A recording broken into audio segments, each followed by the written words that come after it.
Reflection of light में जो light होती है वो क्या करती है, बाउंस करती है, लेकिन रिफ्रैक्शन ऑफ लाइट के अंदर क्या होता है, the bending of the light it is also happen with sound, water and other wave at it passes from one transparent substance into the another. मतलब कि इसके अंदर जो लाइट्स होती है वो क्या करती है, बैंड करती है, मुड़ जाती है, किसमें, एक ट्रांसपेरेंट मटेरियल्स के अंदर। ट्रांसपेरेंट हमारी कुछ भी चीज़ हो सकती है, जैसे कि आपकी एयर हो सकती है, वाटर हो सकता है, ट्रांसपेरेंट आपका हवा होगी, मतलब कि कोई भी चीज़ है जो कि ट्रांसपेरेंट है, उसके अंदर जब भी लाइट आएगी तो उसके बाद क्या हो जाएगी, वो बैंड हो जाएगी। उसमें क्या होता था, रिफ्लेक्शन ऑफ लाइट के अंदर हमारी बाउंस होती थी, बैक करती थी, लेकिन इसके अंदर बैंडिंग होती है। बैंडिंग मीन्स मुड़ जाती है, या एक हम शॉर्ट वे में बोलें, it is the bending of the light rare to the denser medium and denser to the rare medium.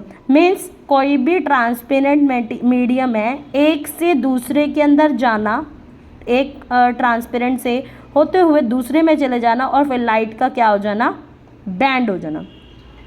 साथ ही ये कहा गया है कि रेयर और डेंसर का क्या मतलब है, रेयर में जो मॉलिक्यूल्स होते हैं वो काफ़ी ज़्यादा दूर दूर होते हैं, जैसे कि एयर है, गैसेस है, लेकिन डेंसर का क्या है, डेंसर के अंदर मॉलिक्यूल्स जो होते हैं बहुत ही पास पास होते हैं। जैसे कि हमारा ग्लास, कोई भी ग्लास हो सकता है, वो ट्रांसपेरेंट है या कुछ भी है, ठीक है। तो कहने का मतलब है उसमें बाउंसिंग होती है रिफ्लेक्शन के अंदर, और रिफ्रैक्शन के अंदर बेंडिंग ऑफ लाइट होता है।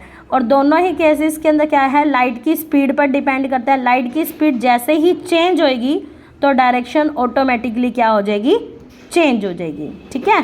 तो ये था, हम दोनों में से कोई भी डेफिनेशंस कर सकते हैं जो भी हमें ईजी लगती है। So like and subscribe.